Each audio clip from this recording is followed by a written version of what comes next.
Coming up on the Leadership Growth Podcast. Where is your locus of control? Where is your power that you believe you have? And how much responsibility can you take for it? Oftentimes we can kind of go into two different mindsets. One is more of the passive. Sometimes it's termed the victim, or it's essentially assuming that the ability to control things is outside of you. And it's they. They did this to me. It's their problem. And it's outside of you. Versus the other way of thinking about something is, no. I have a level of power and control and influence. I want to recognize it. I want to understand it. And I want to utilize it. And that does not mean that I'm going to always make the best or perfect choice. But I want to play.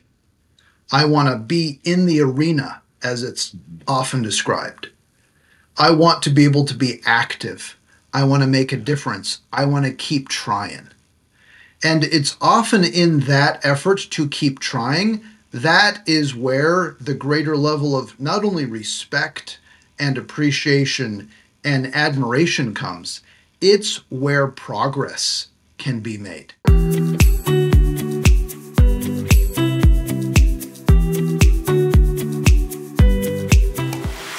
Hey everyone, welcome to another episode of the Leadership Growth Podcast, where we talk about great tools, ideas, and tips to help you continue to elevate your leadership ability. I'm Daniel Stewart, joined with my brother Peter Stewart. We're your hosts, and we're excited to dive into the episode here today. So as we often do, we want to start with an insight of the week, something interesting, profound. Well, profound might be overstating, but it's something interesting here, Peter. As we were chatting before the podcast, you came across with a client of yours something that was particularly impressive in terms of a productivity hack. Tell us about that. Sure. Yeah, I think it's a productivity hack. It was a great idea as I was having a coaching session with a group, as they've been assigned with accountability partners to help support each other in their action plan.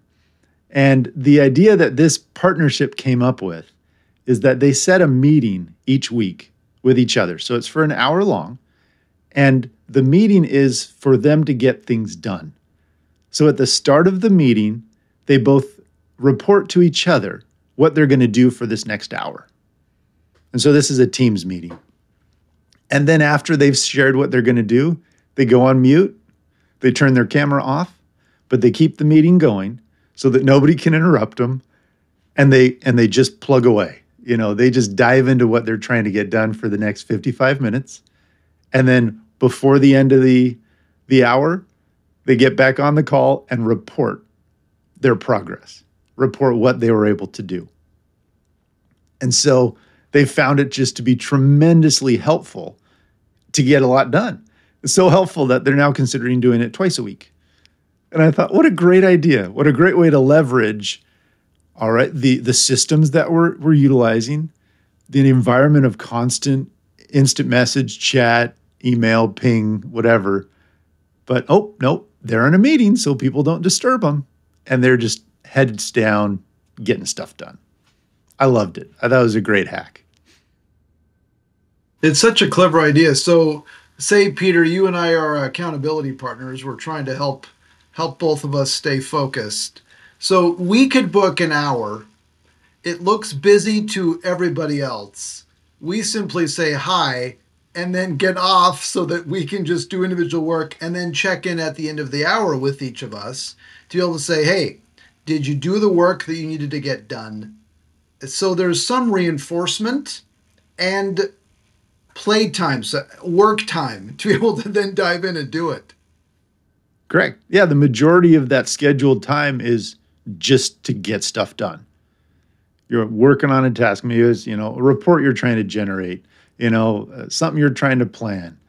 It's that focused, uninterrupted time, which becomes one of the most precious commodities we have because it's so rare. Yeah. What I also like is it combines, or we could combine this idea as one of the best productivity hacks that I know of is every day start with the most important thing, whatever that is. And that might be challenging to even figure out. So pick a one most important thing, something that is high value add. And if you combine that with what you were just suggesting, say like 8 o'clock or 7:30, 8:30, whenever you start the day, quick call, 1 minute, and then you do the most important thing that you need to focus on for that day, and then you check in at the end of the hour. Anyway, it's just such a great idea to make sure you're getting stuff done that adds the Mhm. greatest value. Yeah. And the power of support, because you know how easy it is to get distracted. Something might pop up on your phone or something else. But at the end of this hour, you're going to have to report on what you got done. And Yeah. that accountability is such a strong driver. So it's leveraging our natural tendency. We don't want to disappoint somebody. We want to be able to give a Yeah. good report of, hey, I was able to crank this out. I got all this done. So use it to your advantage. I like it. I like it. So, listeners, everyone who's listening in today, try it, test it out. Pick a trusted colleague, somebody who can help support you. Try it for a week or two. Let us know how it goes. Write it in the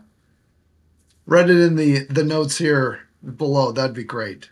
Okay, Peter, memory lane time. And as we were talking through this, you brought up a great point of as we were kids and we go into Dad's office, you could see evidence all over his office of the kinds of clients he worked with, the kinds of work he did. And we were always trying to figure out what exactly it was, but he was very open about it. And I distinctly remember like going in and seeing a space shuttle, for Yeah. example, or an SR-71, because he worked with NASA for so many years and with Lockheed and so many defense contractors. And so we got a sense of that, and he was very, very open about sharing some of the fun clients. We didn't always necessarily know when we were younger what he did, but we learned a little bit more. But those are some memories that I had and always enjoyed, and he has a lot of those models still today.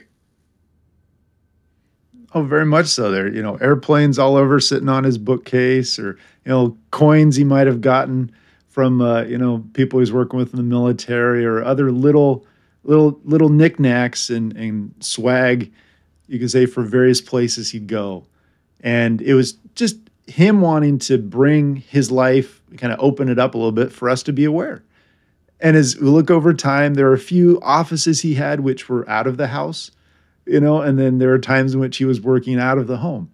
And in either situation, it was come in and just explore and see a little bit more of what Dad's life is. Because there's also a part when he went to the office and went to work, we also thought he was going to the airport because that's where he was getting ready to go fly away somewhere else as he'd, check in. And he was really good at calling at night so we could chat. But it made me stop to think, okay, am I allowing, my kids, my family to know about what does the work life look like for me? Am I open and sharing that? Because people care, they want to know. Yeah, it's a great point. That was definitely something Dad did a great job of, which was sharing his experiences, who he worked with, and very open as we ask questions. And the point you mentioned around the airport, it was the normal thing that when Dad was working, that meant he was gone. And so, some people go to work in the office in the morning and come home at night. He was like, no, we got to take him to the airport, and he'll be back in 3 or 4 or 5 days. And that was his office in some ways. As he was, oh, I just did air quotes for people who are listening. His office in some ways, Yes. because that's the life of a consultant. Anyway, that was the normal life, working life, as we explored it and grew up with, for sure. And then him wanting to share the stories as he came back and say, hey, this is what I was doing this week, or these are the people I was interacting with, and friendships you make, or the funny stories, just things that happen. So let's just Absolutely. bring some fun memories. I love it. All right, on to the topic at hand for today. And this is a fun topic. The topic is based on a story called The Three Envelopes. And we have found this three envelope story to be one of the most popular videos that we have on our website. And so we want to talk about this and offer some additional commentary because it clearly strikes a nerve with many folks. And it's in some ways kind of a controversial story itself. It makes you both chuckle and shake your head at the same time. And so let me share this story. I'll share the story, then we can kind of talk through it. So the story goes that there is a new CEO who was just named, starting off with an organization. And on the first day that he joined the organization, he went up to the top floor, as is often the case in some of these more traditional organizations, and walks into his office, and on the way out is the old CEO. And the old CEO is just kind of leaving, or he had to get something else. And as they briefly, it was kind of an awkward moment, but as they briefly walked past each other, the old CEO hands the new CEO three envelopes and says, here you go. Look at these later. And the CEO's like, okay, fine, but it's the old CEO. He's not going to talk to him for very long, and kept on talking to other people, and the old CEO left. The new CEO put the envelopes in his pocket, forgot about them, and at the end of the day was about to go home and thought, oh, what are these envelopes? Oh, that's right. Oh, well, he didn't really have time to open them, and he just put them in the bottom drawer of his desk and really forgot about them. Went on about his business, trying to build a new team, get his organization all ready to go. Well, about 5-6 months later, things were not going very well. Their stock wasn't performing very well. They were having some challenges on the team. They were having some internal process aspects, supply chain challenge. I mean, lots of challenges. And it was late at night one night, and he was like, I don't know what to do. And then he remembered. Wait a minute. I had those three envelopes, that previous CEO. I wonder what those were. And he remembered, he's like, bottom drawer, and he opens up, and he sees they're numbered. And he says, open me first on the first one. He's like, okay. He opens this up, and all it says inside this envelope was, blame the previous CEO. And he's like, well, that's actually a great idea. That'll buy me a lot of time. That's what I should start to do. I should blame the previous CEO for all of these problems because I didn't cause them. No, and so sure enough, he went out the next day and started saying, you know what? This is all because of what happened under the previous person's watch. And that's what happened. And that just kept going for months. And then about 5 or 6 months later, it just wasn't working anymore because it was kind of too far past the point that you could really blame the previous CEO. So late one night, he was struggling and he thought, wait a minute, there's a second envelope. What's in the second envelope? And he opens up the second envelope and it says one word, reorg. In other words, reorganize things. And he's like, that's it. That's brilliant. I need to reorganize because that will solve all of my problems. So he went out the next day, started reorganizing his team. And he started reorganizing the different functions. And he started going a 6 to 12 month effort to reorganize the entire company and restructure it. And then about a year later, things weren't going too well. The restructure really hadn't landed in the right place. And he was sitting by himself late at night, and he realized there was a third envelope. He opened it up, and all it said was, write another 3 envelopes. And he sat back and he knew he was done.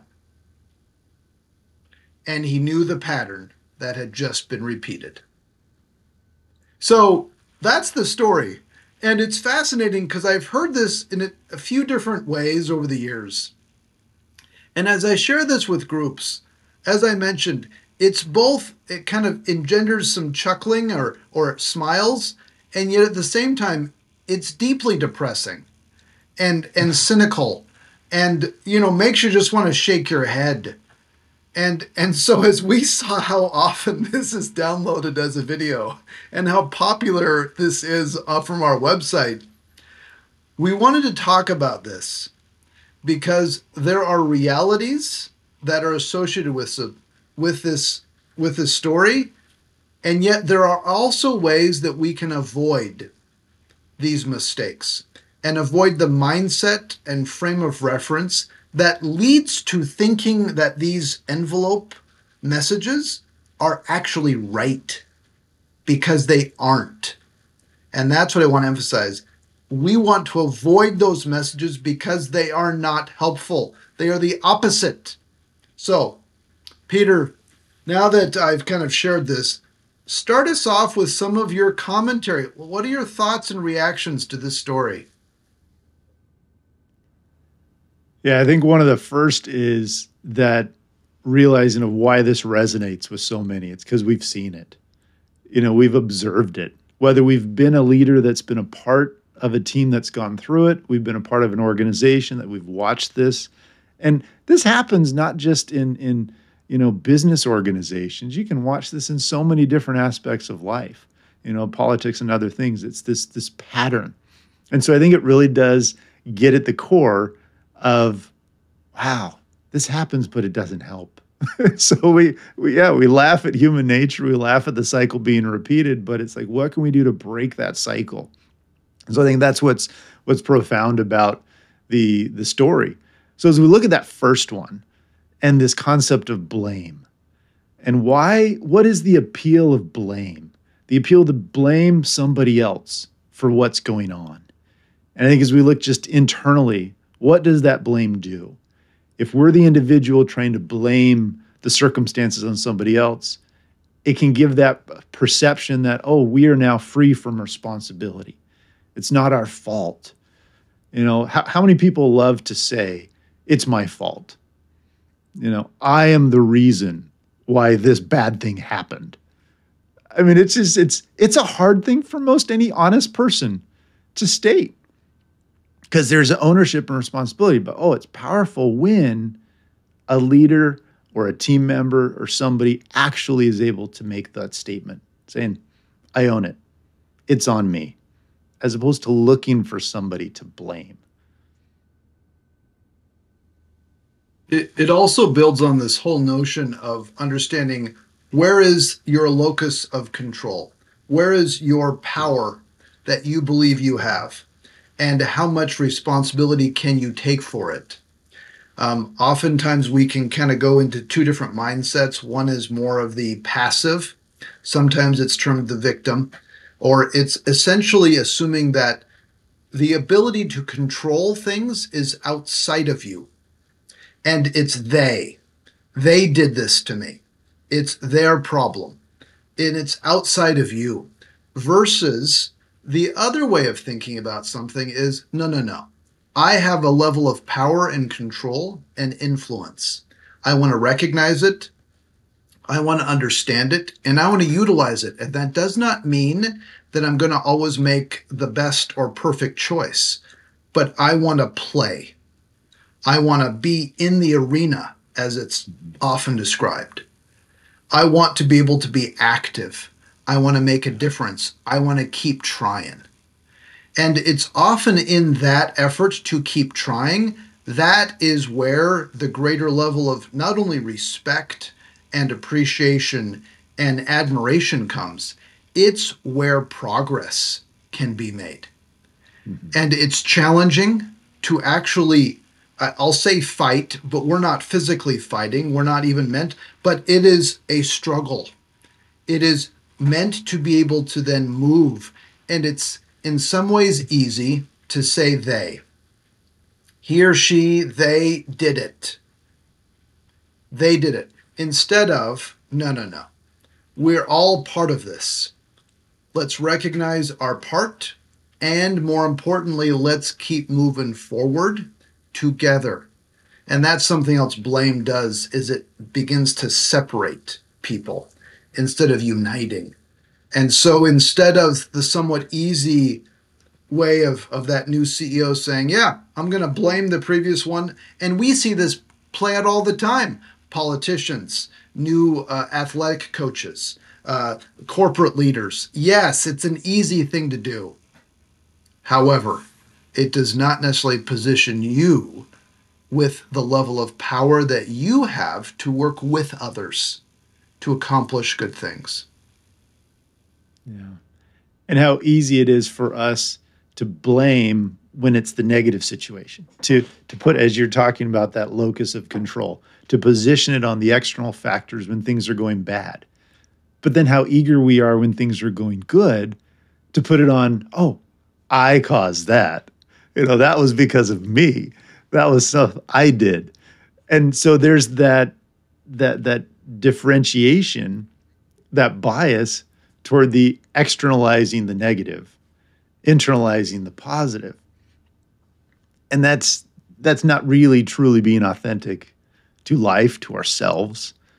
And if we flipped that script, oh, that's when you start to gain willing followers, which is one definition of leadership. I think it was Warren Blank, one of my favorite quotes, leadership is the art of gaining willing followers. And when you flip that script of actually internalizing the negative, it's on me, externalizing the positive, it's on all of you. It's all because of you. Oh, there's power in that formulation, in that flip. Yeah, I love it because it just continues to reinforce the shifting to the we versus the they, and it builds the camaraderie. So let's talk for a second about this second envelope, because the second envelope, reorg, yes, blame, and there's a temptation to do that. There's a temptation to assume that all the great stuff is from us and all the bad stuff is from somebody else. But then we get into this second temptation, which is to use a leader's power to what we often call boxology, moving the boxes and the sticks on an org chart around. And it's one of those representations of power that leaders have, which is to restructure. However, moving boxes and sticks on an org chart is not sufficient. It is not sufficient. And there's a whole suite of additional work, hard work, that needs to be paid attention to around people and empowerment and change management and communication and process redesign and decision-making rights that need to be clarified, on, instead of simply moving around people and just saying, all right, go to it. You should run through that list again, because you just rattled off so many other things that have to be considered, to be taken into account as these reorganizations, restructures are being driven. And fundamentally, it's helping understand what is the why behind a potential restructure. What is the strategic rationale? What is the reason? What is the objective we're trying to accomplish by this restructuring? And even before we start getting to shifting around boxes, looking at what are the processes? What are the systems? What are the things we need to have? What are the people we need to have before we just start moving things around? So all these factors to look at, but it's jumping back to that core element of how are we using the power that we have? And are we using it to help us feel better? To help us feel more confident and to help convince others that we have the power? Or are we using the power to then be able to bring together the resources, to harness, to gather, to bring the folks together, to be able to come up with a better solution. And ultimately, that's what we're describing. It's not boxology. I'm going to sit at night in my cabin with my feet up on my chair, and I'm going to say, you go here and you go there, and this is what happens. No, it's a very complicated process because of all the ripple effects and the people involved. And whoa, lo and behold, you as leader might not actually know absolutely everything that's going on. And that's okay. You're not expected to know everything that's going on. But until you actually tap into the benefits or the skills and talents and perspectives of others, you're going to be living in your own power-isolated bubble. Right. And let's be clear that restructuring can often be needed. But the point is to make sure it's done in a thoughtful way and with the follow-up that's needed to be able to make sure that the new people in the new roles are set up for long-term success. And it's not just a play for short-term gain or a play to kind of confuse and obscure what really is going on, which is often a misalignment around talent and strategy and process to be able to then meet the client needs. These are the deeper, challenging conversations to be able to make strategic choices and to make hard choices. That is where it often comes down to. So as we do organization design work, anytime a CEO comes to us and says, hey, I want to reorganize, I'm not sure that either the people are right or we're heading in the right direction or I don't have as much confidence. These are all legitimate reasons to consider. The point is then to identify, are you going to just do this by yourself? How are you going to involve others? What's the degree of commitment that you want to achieve with others so that they can have a level of buy-in? I often will think, and maybe this deserves another conversation, I will use this kind of change equation to be able to help manage a lot of this, because you can come up with all sorts of great ideas, a technically good solution, or an organizational structure that looks and just, that's fantastic. But the other part of that equation is the buy-in. And if people hate it, they don't agree with it, or they don't understand it, they don't know how to work within it, I don't care how amazing the reorganization is, it is likely not going to work, or at least it's going to take a long time before it starts to show benefit. So you need both of these to be able to then equate an accurate change, sustainable progress moving forward, especially as you restructure. So we often will start with identifying what's the design criteria. What's the criteria by which you need to reorganize? And there's probably some very good, clear criteria, and it's making sure not just identifying it, but making sure that others who are in key leadership roles, they buy into it, they can agree with it, they can support it. And then it's having deep conversations around the intended and unintended, possible unintended consequences that may come from restructuring. Because there's all sorts of things that can then come about. And how do we keep learning? And how do we keep growing? Which goes back to that first envelope, or rather the opposite of the first envelope, is recognizing that we're not going to be focusing on blaming. We're going to be focusing on learning and taking responsibility and continuing to move things forward. That's going to get people far farther than the blaming or reorganizing by some individual leader that is just kind of broadcast and obscures some of the real challenges in the organization. Yeah, it's true. And let me share an observation I've had as well as I've talked with leaders as they will bring up this concept of a restructure. And we'll start to look at what the present structure is, because it's always a good place to start from. All right, what is the current situation and why has it been that way? And as you start to, inevitably, there are these kind of offshoots to an organizational structure, which were a result of somebody's avoidance of a crucial conversation. They were unwilling to have that hard conversation to be able to say, actually, this person shouldn't be here. Or these two people just couldn't get along. So then we had to move something over. So it's the tail wagging the dog for those sorts of changes. And then what happens is that structure sticks in place even after people have left and gone. It's like, why is this division over here by itself when it actually should be over under here? And you see some of the rationale for why those changes happen. And it's looking at ourselves as a leader of why are we making this move? And is a movement of structure really the answer? Or is it really getting in and having a person-based conversation? Thank you for bringing this up, because you're spot on. And too often the restructuring is meant to kind of obscure or avoid the real performance challenges and the direct performance conversations that need to happen.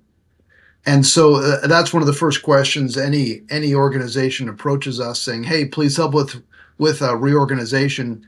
And we will often ask, how much of it is due to performance challenges?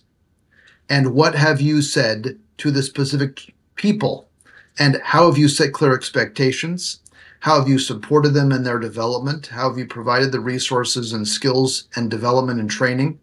What does this mean? What does this look like? Just to make sure that it's not just to cover up performance, it is a much bigger issue as well. So to be able to have direct conversations, unpleasant as they might be, but that is the job of a great leader, to have a direct conversation, future-focused, learning from the past, but future-focused, to be able to then help align, clarify expectations, to move things forward, and then to make changes as needed. Absolutely. And sometimes those changes, they do not need a full reorganization or even a partial one. They may just need to adapt and adjust the person to fit in a better role. Yeah, it's focus on the people, making sure our motivations behind it makes sense. Yeah. So we've talked about the two envelopes. The first two talked about the need to blame, how that is a myth of leadership, try and avoid the blame. Restructure, it is a tool to be leveraged, but it needs to be utilized appropriately with the right process, the right people involved, and with the right motivation and strategy identified. The third letter, write new letters. More of a joke on the exit. But any commentary, thought on the third letter? Is it, well, we've given up, it's inevitable, somebody else is going to now take the reins? And what I would say is, if we're able to do the opposite of those first two letters, then there should not be a third letter. The goal is to avoid a third letter. We want to avoid the third letter. We want to avoid it.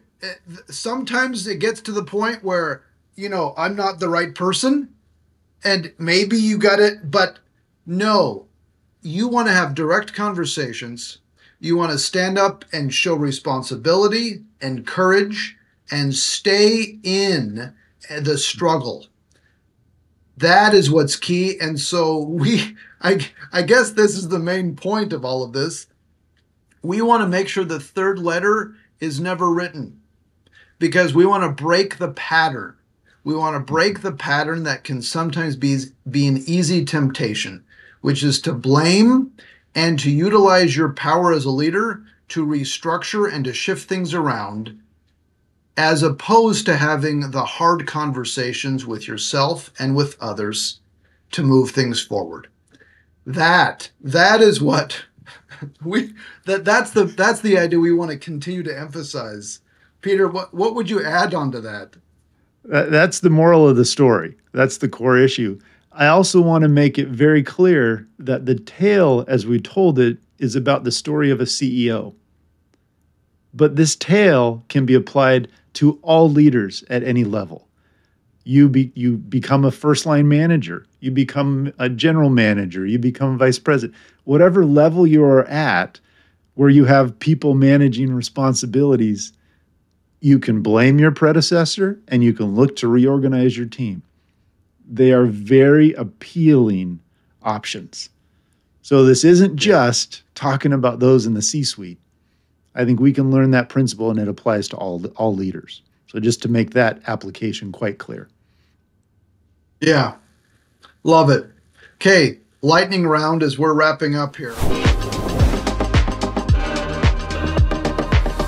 As we've talked about the 3 envelopes. So Peter, as people hear this story of the 3 envelopes, what is the main takeaway from this story that they need to remember? Everybody needs to remember as they hear this story that, one, they're human, and that these are the natural ways to deflect responsibility. Why? Because we're trying to protect ourselves. Look for ways to blame others, look for ways to blame or alter the system or throw our power in a way that it's able to make us look better. And so it takes that conscious effort to fight those, to be able to own it. And as I said earlier in the day, when we are able to internalize the blame for the negative things and we're able to externalize the praise for the positive, that's one of the best things we can do as a leader. So Daniel, lightning round, as organizations are looking to restructure, what is the one thing they have to do to make sure they have a successful restructure effort? Great question. The main focus to have an effective restructuring is to make sure you're restructuring around the work and not the people. And that is one of the biggest traps that we can fall into. We have this temptation to look at all of the people and to then create jobs to fit them. However, we want to start with what is the nature of the work, where is the value being added, what is the customer or client benefiting the most, and then work backwards and organizing the process and the workflow, and then the structure around that. And then you can identify the people to fit well within those areas. So the biggest guidance there is to organize around the nature of the work and not as much around the people first and foremost.